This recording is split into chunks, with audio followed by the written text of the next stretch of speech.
I think everyone's had their meal served, and we're going to start our event now. I'm Joyce Lau. I represent Civic Exchange, and I want to thank you for taking the time to come to the launch of a major report about water in Hong Kong. 你好，我係劉可頌，我係代表司會，多謝所有人今日花咁多時間過嚟參加。First, I'd like to thank the Wing Foundation, particularly Dr. Ng and CEO Yang Yan-Yip. Without the Wing Foundation's generous support, we could not conduct this important research. This report is being presented by two organizations, ADM Capital and Civic Exchange. From ADM will be represented by Sam Inglis, who is an environmental researcher. He's the man behind the bulk of this research today. I'd also like to thank Sophie Leclue and Lisa Janasi. Civic Exchange will be represented by Evan Aoyong, who is the chairman of our board. Civic Exchange was founded in 2000. We're a public policy think tank, and we do environmental research and research in other areas also. I also like to thank Cosmo Lowe, who's the guy to talk to if you have media questions. So our panel today will be Sam, Evan, and Dr. Frederick Lee from the University of Hong Kong. So give them a round of applause. I'd first like to ask our three panelists to stand here, and we can just take a photo. If journalists want to take a photo now, you're welcome to. 如果你想而家影相 photo call 你而家可以上嚟。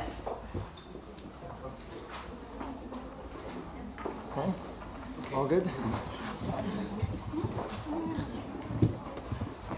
Thank you very much for your patience. Just so you know that there's a press pack. If you don't have one, you can come find us. And all the materials inside are in Chinese and English. 你個 press pack 你入邊應該係有中文英都有。咁如果你有咩問題，你揾我得㗎啦。I'm just not going to talk anymore. I'm going to hand this over to Evan.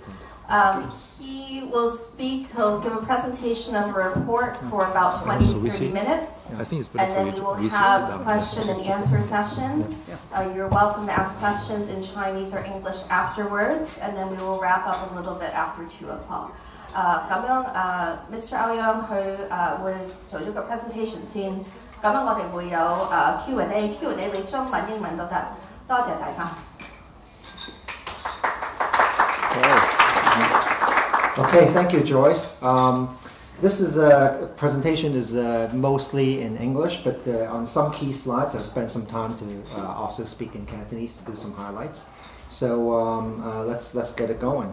So again, today we are joined by Sam and also Frederick. Sam compiled a report that most of the work here, and Frederick is someone we consulted extensively, so the Q&A they'll join us in the Q&A session today. And just to talk a little bit about the context, we're talking about water here and why it's important. First of all, water is actually globally scarce, as a context is important. Just 2% of the world's water is fresh water. Even though you see a lot in the ocean, a lot of stuff, you know that it's not actually usable. But by 2050, over 50% of the world's population could be subject to water stress. And if you look at on the chart on the right side of the screen, you see that currently up to a quarter to 40% of the population globally is already under water scarcity. It's exposed to water scarcity. And by 2050, this is going to be over half, right? So over 4 billion people will be exposed to water scarcity. And this is not just about Africa, Middle East, and other places that are water scarce naturally. We're talking about 2.9 billion in South and East Asia as well. So this is very important context to set. Now, climate change, as a lot of you will also know, is exacerbating a lot of these climate change, a lot of these issues, natural resources issues, especially in water. So for every 1 degree Celsius increase in global temperature, a further 7% of Earth's population could face decreases in freshwater availability.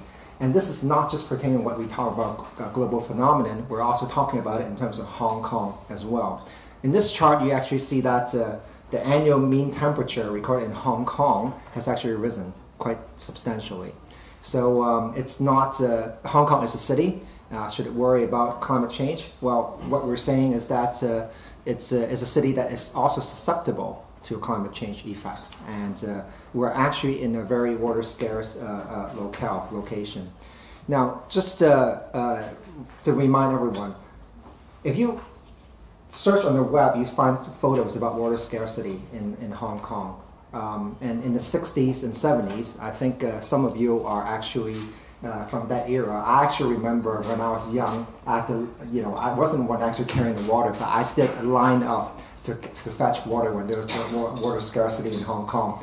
So we're in a location where there isn't a lot of natural resources in terms of water to begin with, right? So it's now we have sort of solved that problem via importation, right? So just to remind everyone, we are in a water scarce environment, right? Don't look at all the water around you. Don't look at the fact that you turn on the tap, there is water.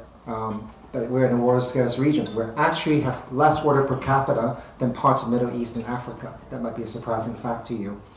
Now, just looking at what actually happened to create what the report's name is, the illusion of plenty, you could see that on the right side or the left side of the chart, you see all the way from the 60s where we're relying on water supply, local water supply.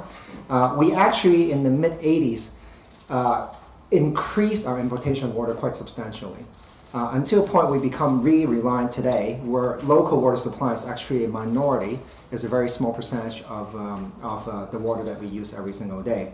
So you can see the Hong Kong-Guangdong agreements, where we're actually in the 60s, we're doing just 23 million cubic meters of water importation.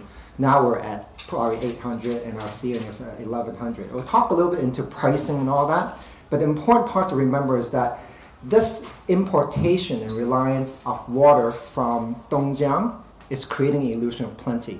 It seems like we have a lot of water, but we actually don't have a lot of water, but we're using a lot of importation to create that illusion of plenty here. Just to look at the Dongjiang, this is the one river that actually is not in the exclusive use of Hong Kong. It actually serves 7 other cities. So 8 cities in total, including Hong Kong. And they're all developing rapidly. This is PRD. And it's important to note the point that we're at the first end of it. We actually have a bit of privileged access. I'll go a little bit into that. But this river actually serves a very, very large and growing population with very, very high economic activity. Okay. And this particular region, if you look at the 8 cities' usage of water, you can see that actually all the way from Heyuan to Huizhou, Dongguan, Guangzhou, Shenzhen, and Hong Kong, all uses a lot of water, right? So Hong Kong is actually just one bar here. The maximum that they're using under agreement is 1.1 billion cubic meters. We actually use only 800. But if you look at us compared to the other cities like Shenzhen, Guangzhou, they actually use more because the population is greater.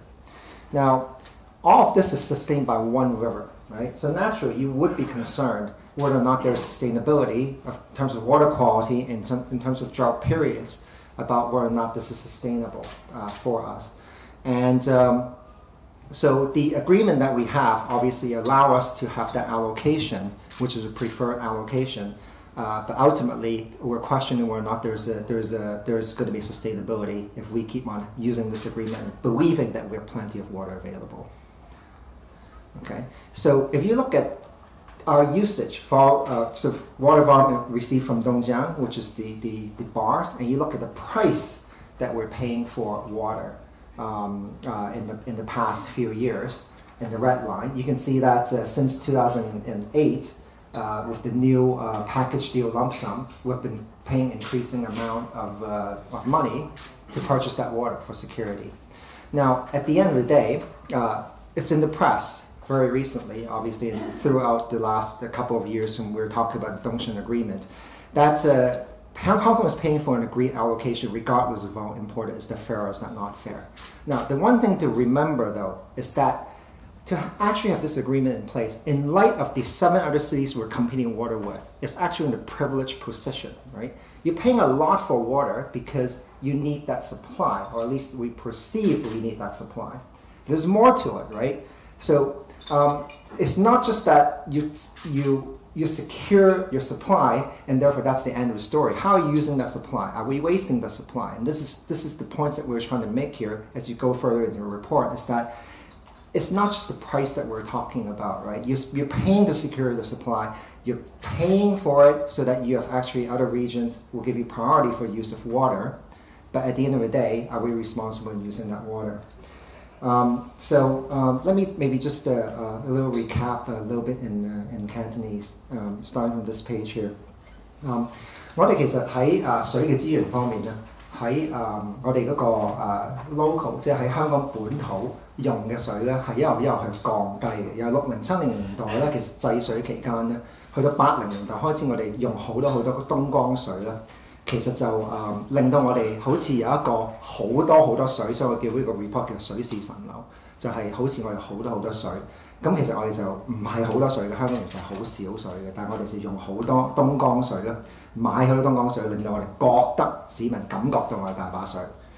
咁咧，另外一樣嘅時候，東江咧其實唔係淨係香港嘅，係佢係 serve 8個城市嘅，咁全部都係發展中嘅城市，亦都係增長得好快嘅。咁咧就大家亦都要睇咧，用水量嚟講，其實香港咧只係一個細嘅百分比嚟嘅啫。如果係睇8個城市之中，我哋當然用嘅水咧係即係800個 million cubic meter， 但我哋可以用1.1 billion。咁但係其實你睇翻其他嘅城市，佢哋都同我哋係所以話一模一樣用緊同樣嘅東江嘅水咧，係爭緊呢個資源嘅。但係香港其實咧，我哋呢個所謂 package deal lump sum 咧，其實我哋當然係最近係俾多好多錢俾水，但係咧呢樣嘢亦都係令到香港嘅一個好 secure 一個好充裕嘅水嘅資源咯。咁但係我哋係咪嘥緊水咧？咁樣我哋就會 go into it 啦。咁 Okay, just turning back to English and move this forward. A lot of you will see that the recent visit by LegCo and officials have actually focused on price, right? Are we paying too much for it? There's a lot of debate out there. For instance, Democratic lawmakers have been quoted quite recently, and also there's some research been saying that, hey, why do we pay for, why are we paying so much for water? Again, this is the whole part about us focusing on price alone, but the whole investigation that we did is that the issue is really way beyond price, right? We're paying to secure supply, right? It is what we're paying for. The premium that we're paying for is not by volume, it's because we want to secure supply, given it's a scarce resource. Is it right? Is it wrong? Well, we'll go through the rest of it and then we'll have a bit of a debate here. It's much deeper than price. 唔係淨係講價錢，我哋價錢係一個方面，但係我哋係點樣用啲水係另外一個方面。Okay, so again, a couple of key points we want to make here. One is that this illusion of plenty of importation of water has actually led to reckless wastefulness on our part in Hong Kong. So Hong Kong's per capita water consumption is actually one of the highest globally, okay, in developed cities especially. And up to 1/3 of Hong Kong's water is lost through the system, through leakage in government mains on private property, inaccurate metering and theft, right? Which is up to 1.35 billion in lost revenue. So that's a lot of water lost. And also our water governance and management strategy doesn't actually have a conservation and sustainability mindset. Obviously, we do mention it in the total, the TWM, the water strategy that we have.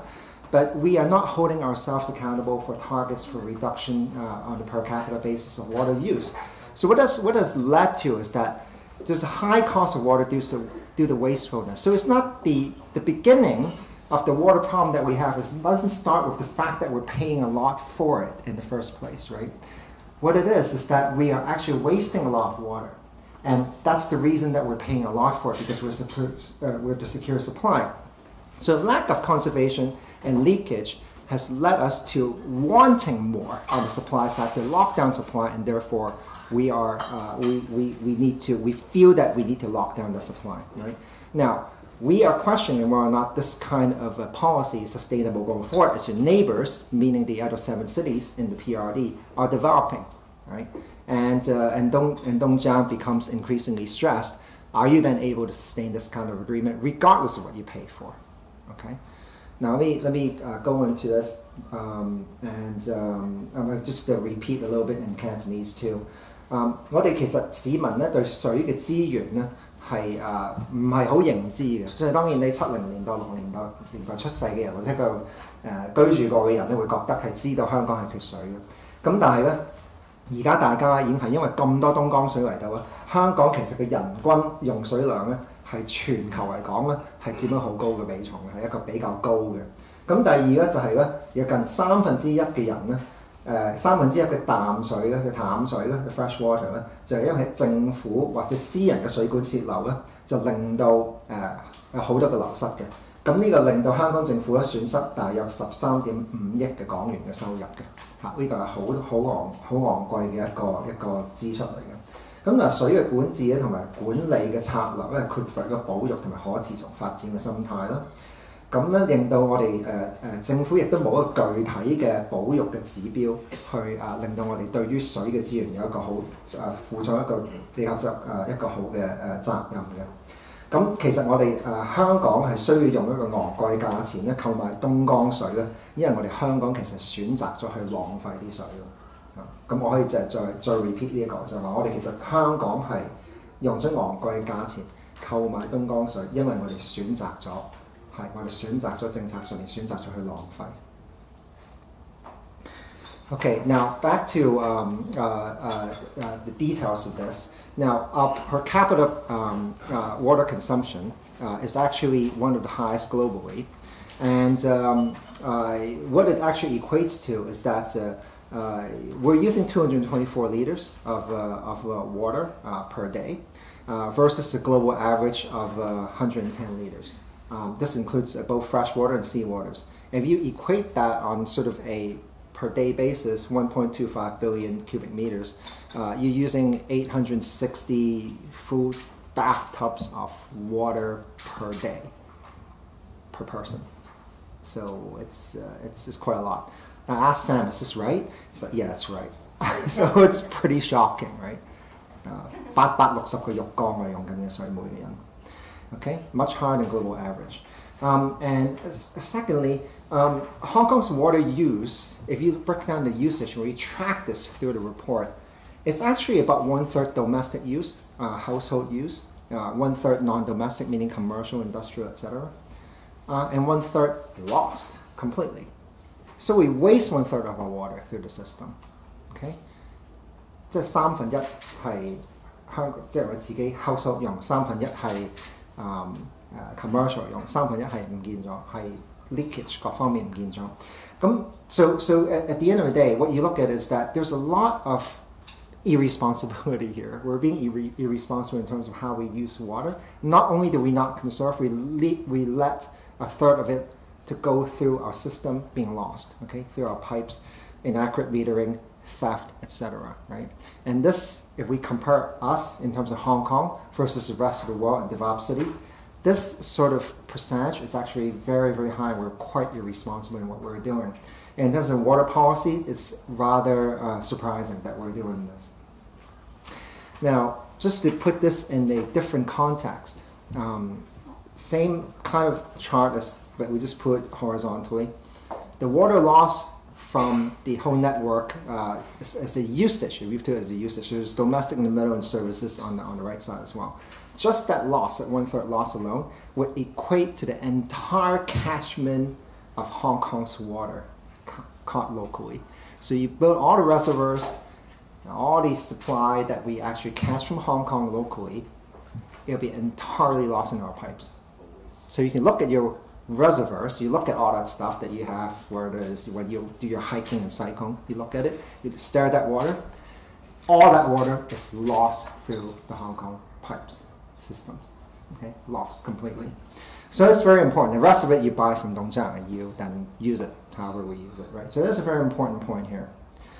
Now, if you look at leakage from government mains, etc., what has transpired is that the government is not unaware of this. We are aware of this. So one of the things the government has done was to make sure there are better repairs in government mains, meaning public housing, etc., which improved from 25% leakage now to 15%. Okay, so there's a lot of work, a lot of capex involved, metering, etc. They also understood that, so they have taken actions and has also improved.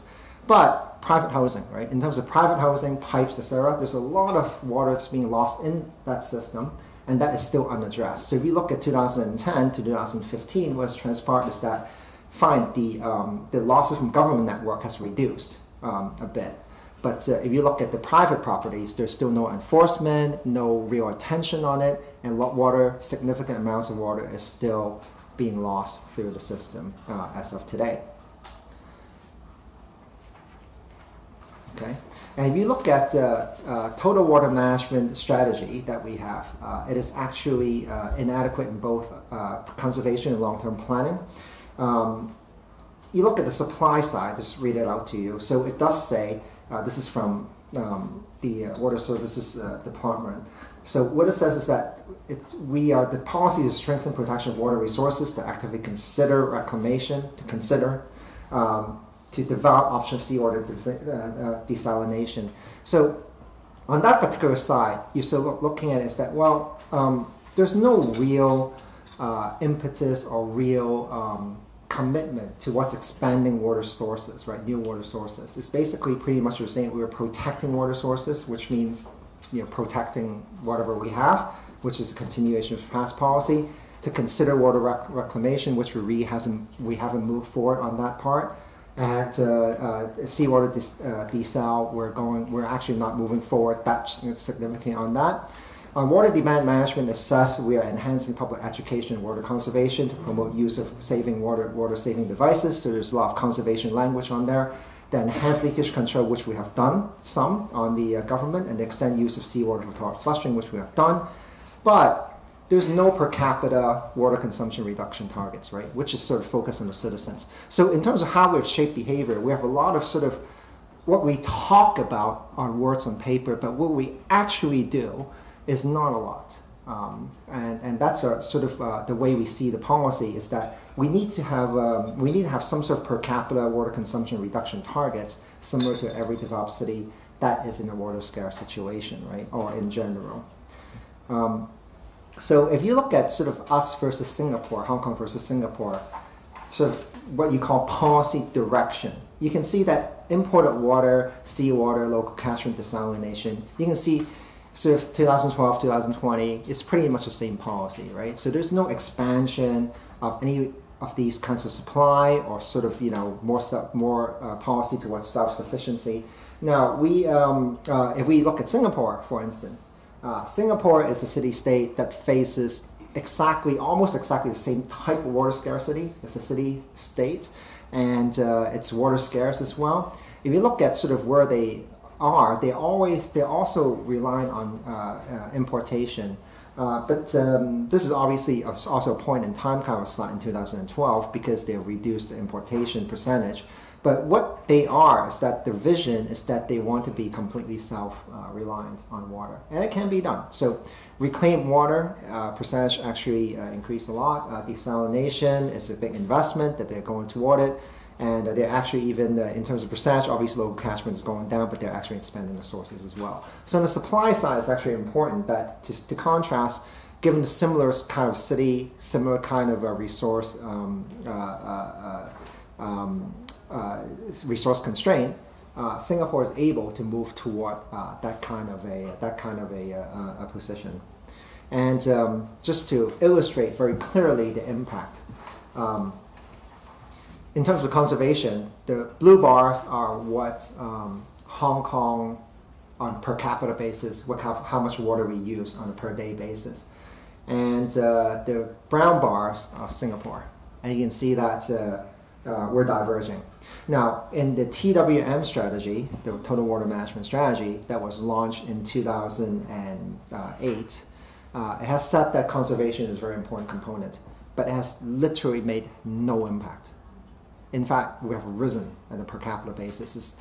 Whereas your population can say that, well, if your population is increased, then therefore your water usage is increased, maybe there's an excuse. But in a per capita basis, we're still increasing our water usage. Then therefore, we're just literally saying what we're saying, but not doing what we're saying, right?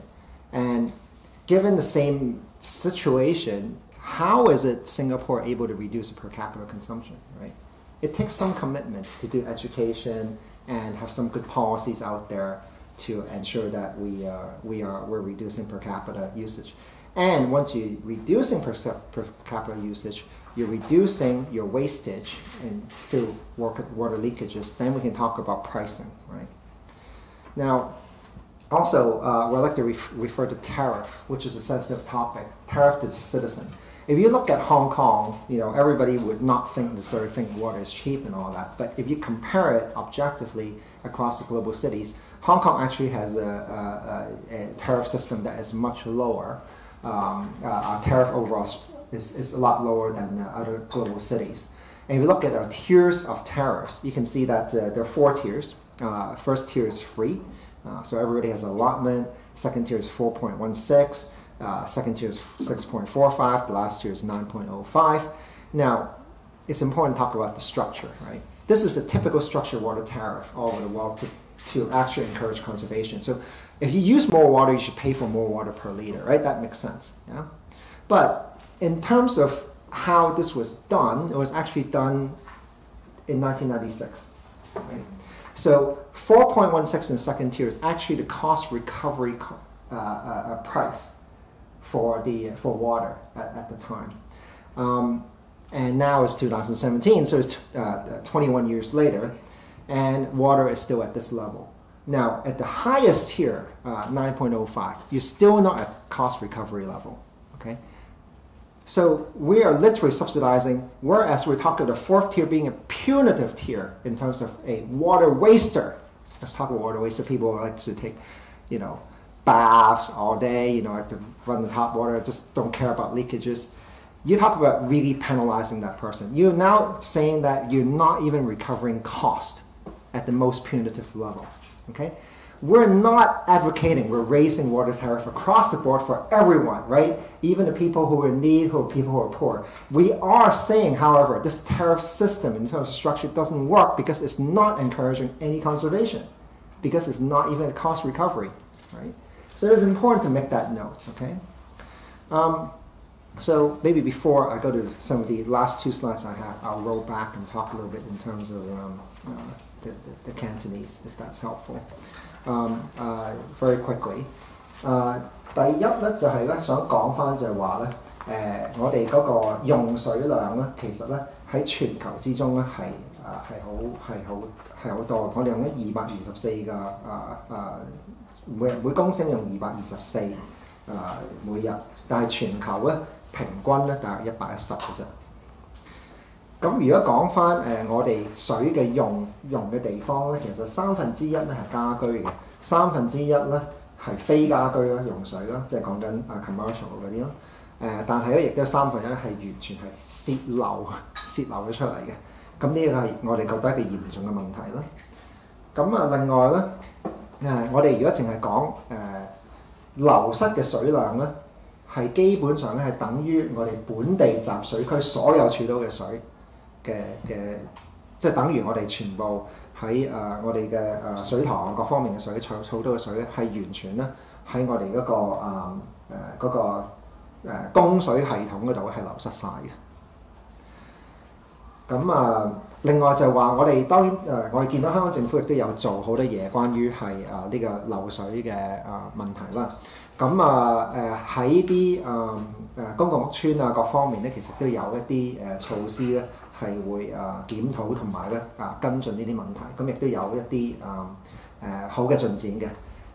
咁但係咧喺私人物業裏邊咧，係基本上係冇進展嘅。大家見到我哋而家睇翻2010到2015年咧，基本上見到私人屋苑咧嗰個漏水嘅情況，基本上係冇改善嘅。咁呢個就唔多講，我哋講基本上就話我哋要講緊供應同埋呢一個需求管理咧，其實香港係有好多地方不足啦。最主要係講咧就話咧，我哋一個平均人均嘅用水量咧係冇一個實際嘅指標去點樣去係將佢下降嘅，將每日嘅人均嘅指標用水嘅指標係下降嘅。咁亦都冇一個一個水資源嘅一個檢討啦，去睇下點樣去開拓新嘅水嘅資源嘅。咁另外，如果我哋睇翻香港同埋新加坡嘅比較咧，政策方面咧，會見到咧就係話香港基本上咧個政策咧水嘅供應咧係唔會改變嘅，2012到2020年咧都唔會有咩改變嘅。但係如果我哋反之嚟講，新加坡依個有缺水嘅地方，有缺水嘅一個城市咧，佢哋基本上咧係講緊咧係自給自足嘅，係有一個政策係自給自足嘅。咁亦都見到咧就係話咧我哋喺人均嘅用水量方面咧，由嗰我哋嗰個全面水資源管理策略開始嘅時候開始睇咧，其實我哋香港人均用水量咧係冇下降到嘅，完全。即係當然我哋講話我哋要節約用水各方面有好多education 好多 promotion 話我哋要做呢樣，但係其實基本上咧我哋係冇慳過水嘅。但係反之新加坡咧係一路有節約用水，人均嘅用水量咧係一路有下降嘅。咁亦都講翻水嘅費用咧，就係話咧香港其實咧如果講水費嚟講咧，基本上咧就係咧全球嚟講咧都係比較做偏低嘅。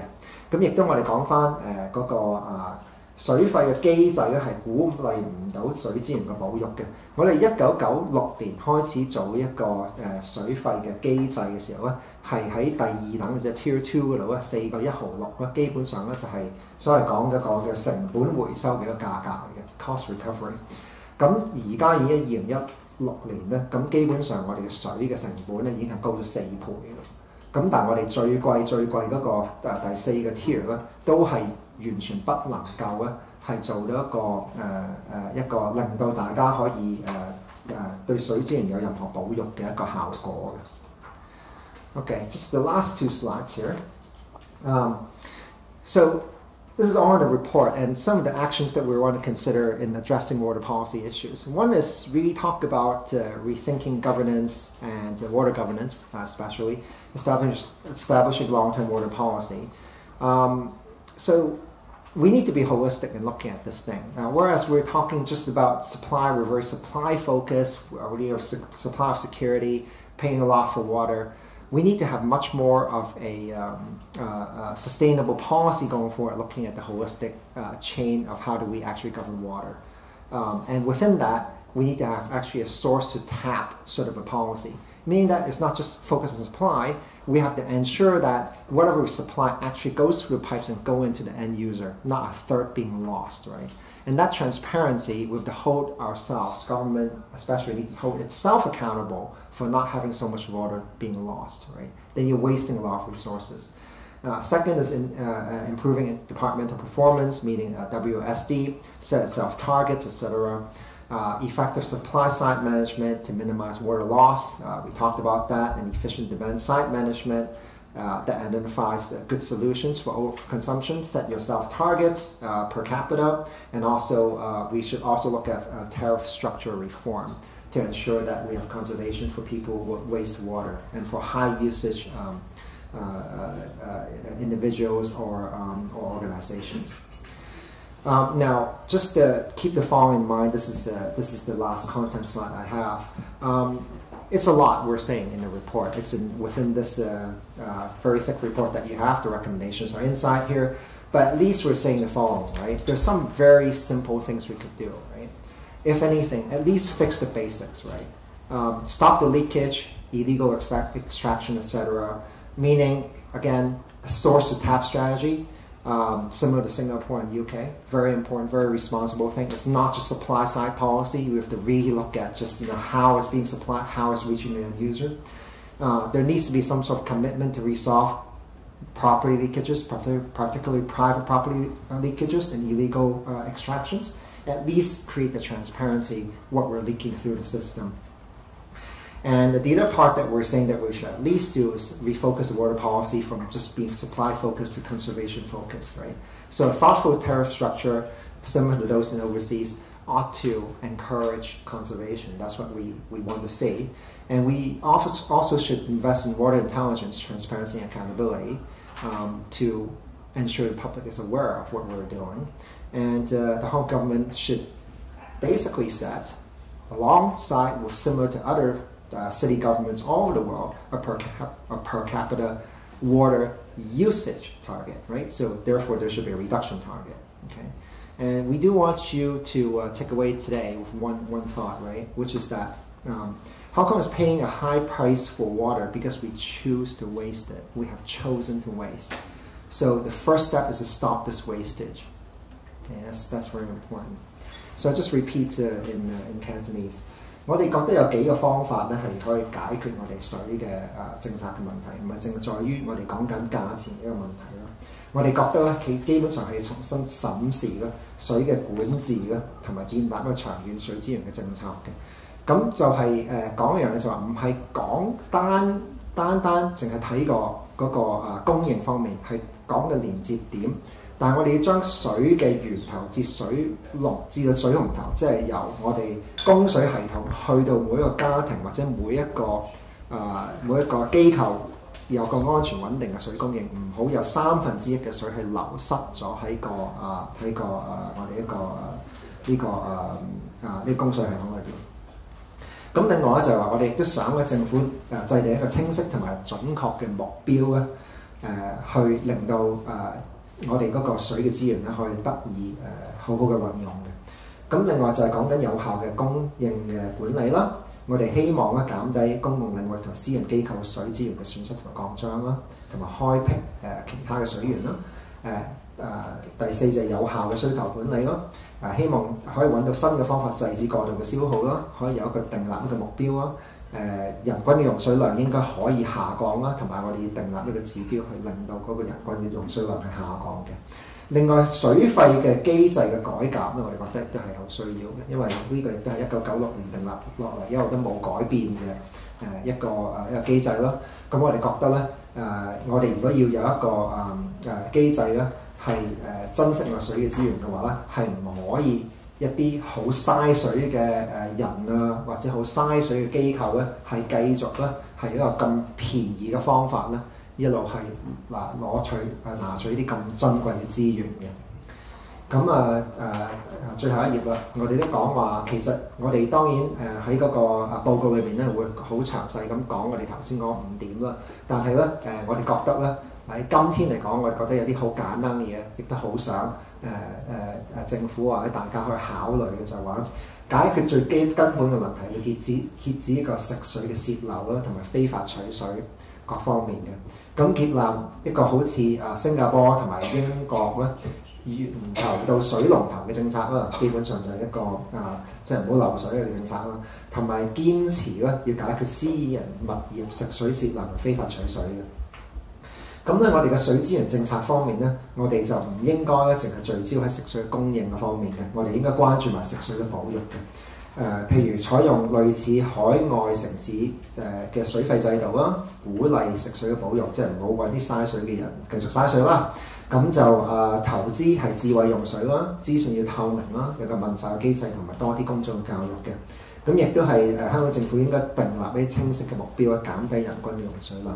咁最後我哋想講到就話咧，當然我哋講到東江水買係咪貴啊，各方面應該點樣啊，到我哋呢個2017年應該點樣去同政府應該點樣去同廣東省去即係檢討呢個 agreement 啊。其實我哋講咧就話咧，香港其實咧我哋為呢個水嘅資源付出好高昂嘅價錢，因為我哋選擇咗去浪費啲水嘅。咁我哋第一步咧，其實應該要做嘅就係減少浪費。假如我哋減少浪費，基本上就唔需要係俾咁昂貴嘅價錢去將呢啲供應咧係鎖死喺我哋嗰個香港呢個本土上面嘅。咁多謝大家。Thank you very much. Thank you, Evan, for your presentation. We'd like to invite Sam English from the ADM Capital Foundation and Dr. Frederick Lee from University of Hong Kong to come up on stage, and we will have about 20-30 minutes for Q&A. Please raise your hand. We'll come around with a microphone. You can ask questions in English or Chinese. We can translate for you. 我哋而家會做 Q&A， 如果你有咩問題，你可以舉手，你中文、英文都得。